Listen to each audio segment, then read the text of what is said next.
Hi, it's Jane.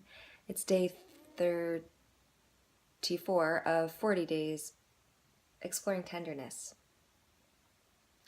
The card I picked for today, I still don't understand, so it would be cool if by the end of the video I did. It's the Green Tara. It says start delegating. Ask others to help you instead of trying to do everything by yourself. Okay, so today I had a lot of insights and I'm really happy about that. So last night after I finished making the video, I realized that there was something in the video I said which was like if I had introduced the class with my true vision, which is to kind of see everyone,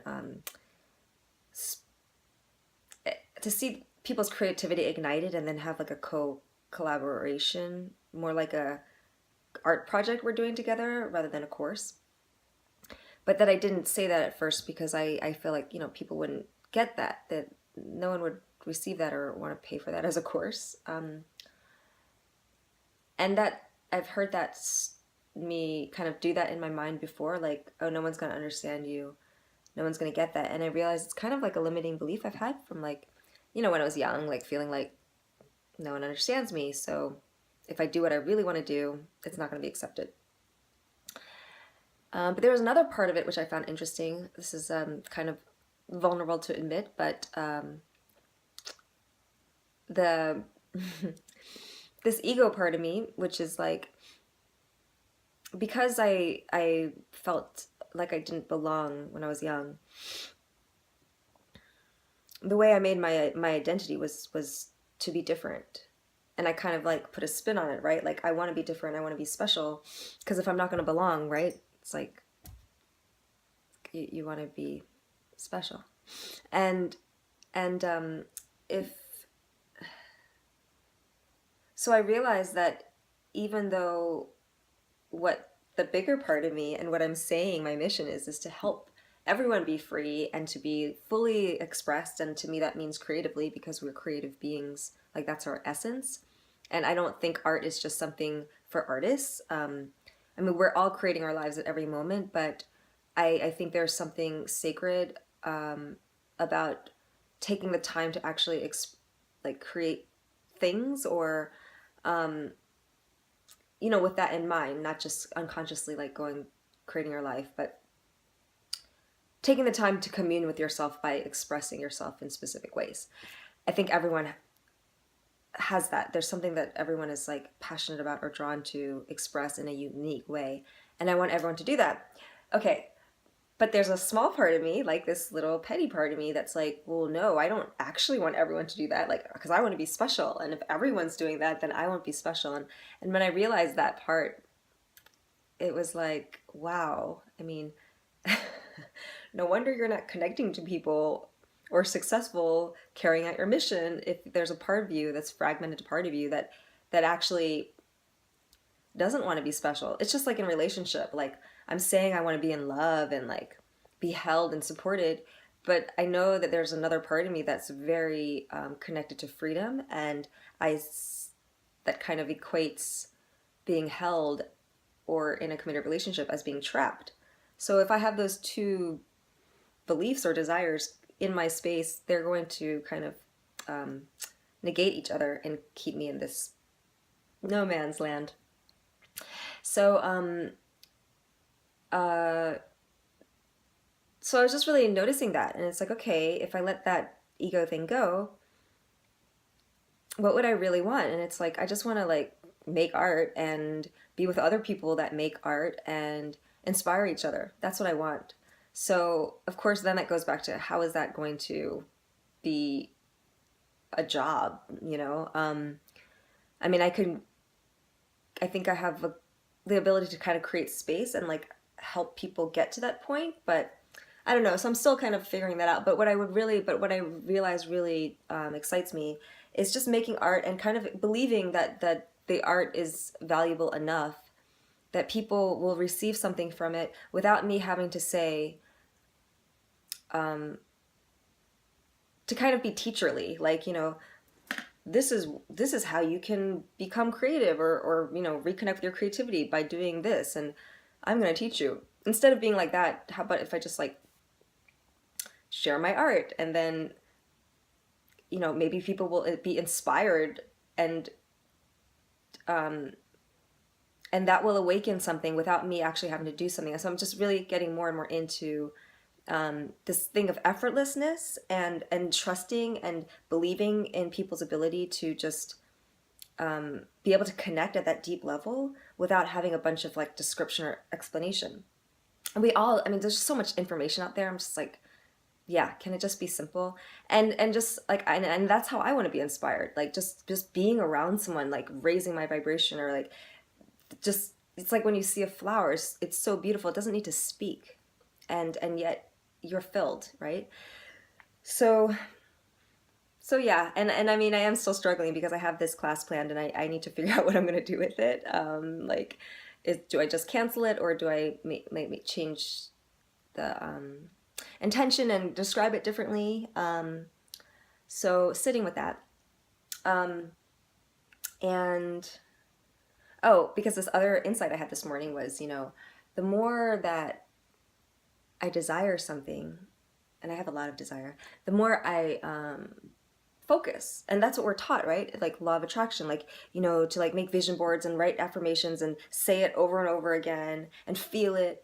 But really, if you desire something and focus on something, that it automatically brings fear with it. It's like to love is to be afraid of loss, right? The more, most of the time, the more you love something, the more you don't want to lose it. It's attachment. So actually, instead of focusing on what I want, it's more about just, okay, I have this desire, and then just to sit back and be very like open and spacious about it. So yeah, so I could see how, oh fuck, sorry, this wax is falling on my book. So I could see how that my, yeah, and my kind of like that whole thing about trying too hard, you know, I was inspired and excited, and I thought it was like right, but I guess it kind of stepped over into trying too hard. And so oh, and then I had an astrology reading today, which was really cool because I mentioned yesterday, like my rising sign's in Aries, and so right now it's aligned with like when I was born, and there's a bunch of other planets that are also kind of like in this very particular alignment that's really supporting my transformation. So the timing is all good, like, of course. And one of the things was, so I'm a Sagittarius sun, and I have a lot of other planets in Sagittarius too. So it's like really big in my chart. This whole exploration, expansiveness, freedom loving, big adventure thing, right? And then Saturn is on top of Jupiter right now. So Saturn is like the the planet that I feel like I've resisted the most. Saturn is has to do with time and kind of like patience and responsibility and the work that you need to put in this real world, you know, to allow things to happen. And it's about like structure. And so I feel almost like it's like diametrically opposed to my nature. And right now it's like on my Jupiter, which is kind of it's calling me to grow up and to, but I really, just like this cleanse, you know, it's like it does have structure, but learning to approach structure and form in a way that supports my expansion and my desires, rather than seeing it as something that is imposed, or like I fit the structure and then hope to reach what I want through it. It's like, no, I already have what I want, and how do I sustain it, you know? And I realize like all the things that I'm kind of like missing in my life, like, you know, like a home, I feel like I belong in, like a community, a steady relationship, enough money, all that stuff. It's all Saturn stuff, right? And so it's like it makes sense that because I haven't really been respecting it, like I've been like, oh, that's boring.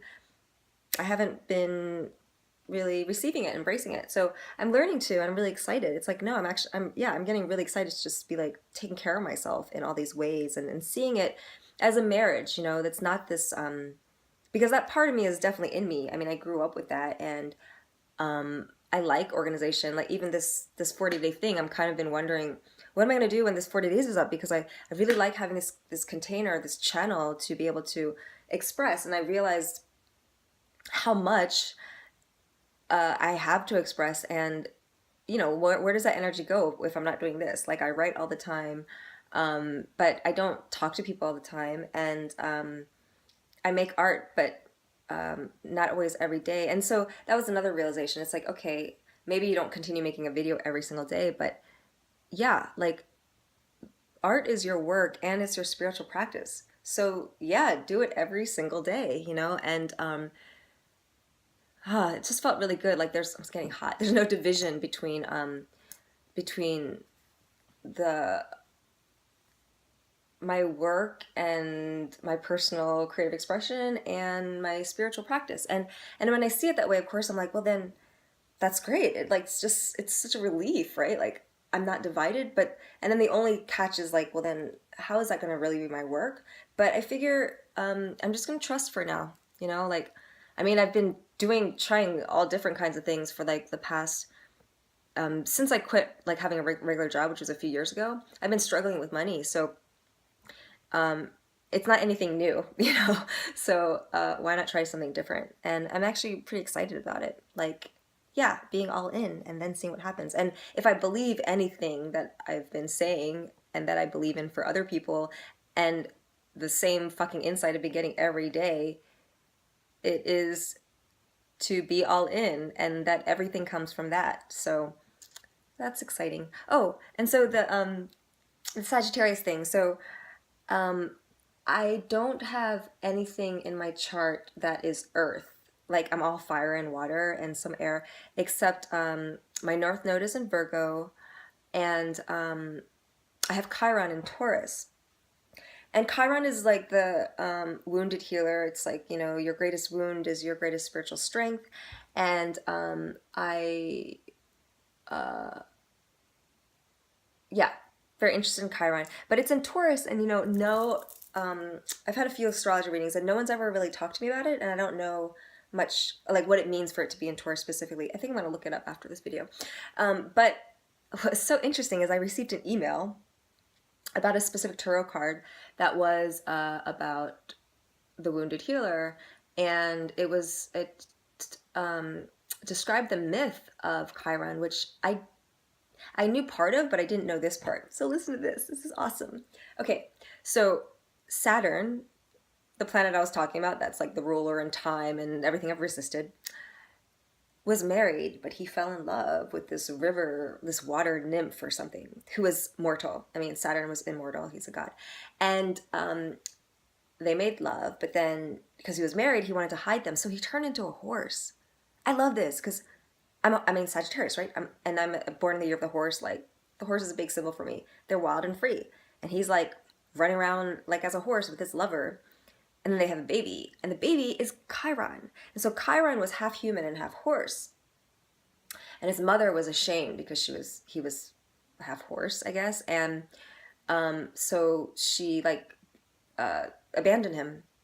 And he was also half mortal and half immortal, which is weird. You'd think that just means you're immortal. But and he would have just been like a wild centaur, but he was saved by Artemis and Apollo, which is the god of the sun and the moon, which again I love. I have been using that as a metaphor for a long time.